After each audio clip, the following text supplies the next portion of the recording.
সবার চিন্তা একটাই, দুনিয়া, দুনিয়া আর দুনিয়া। যেই দুনিয়া সম্পর্কে নবী সাল্লাল্লাহু আলাইহি ওয়াসাল্লাম বলেছেন, একটু শোনেন, যে মনে করেন এটা একটা মহাসাগর।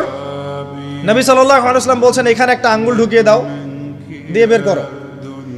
এই আঙ্গুলে যতটুকু পানি আছে এটা দুনিয়া, আর এই পুরো মহাসাগরে যত পানি আছে এটা পরকাল।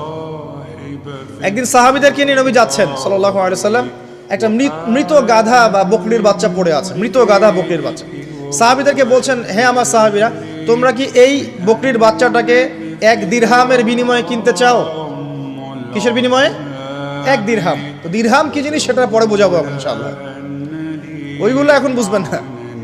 দিরহাম কি জিনিস ওটা পরে বুঝবেন। দিরহাম থাকলে আর রিজার্ভ কমতো না। দিরহাম থাকতো যদি কোনো কান্ট্রি রিজার্ভ আর কমতো না। রিজার্ভ কমে ডলারের ভিত্তিতে, আর ডলার হচ্ছে এখন সারা ওয়ার্ল্ডের ডমিনেটিং কারেন্সি, ওটাকে হার্ড কারেন্সি বলে।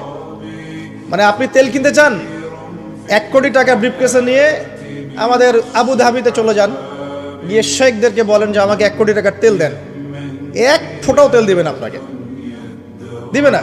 যতক্ষণ আপনি ওই টাকাটাকে ডলারে কনভার্ট করবেন তারপর দিবেন, আপনাকে তখন সুন্দর মতো তেল দিবে। Dollar petrol, dollar petrol, petrol ছাড়া ডলারের এক্সচেঞ্জ নাই। এটা হচ্ছে পেট্রো ডলার মনিটরিং সিস্টেম।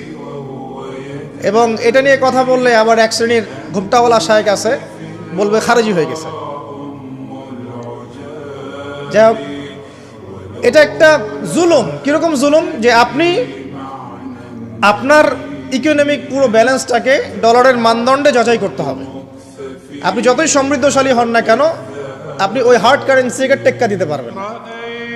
আপনার কাছে গোল্ড আছে, মনে করেন সোনা, এখন সোনাটাকে আপনি যে ভাঙাবেন, ভাঙিয়ে যে মানে কান্ট্রির অন্যান্য ডেভেলপমেন্টের কাজে লাগাবেন, তার জন্য ডলারের সিঁড়ি পার হয়ে যেতে হবে আপনাকে।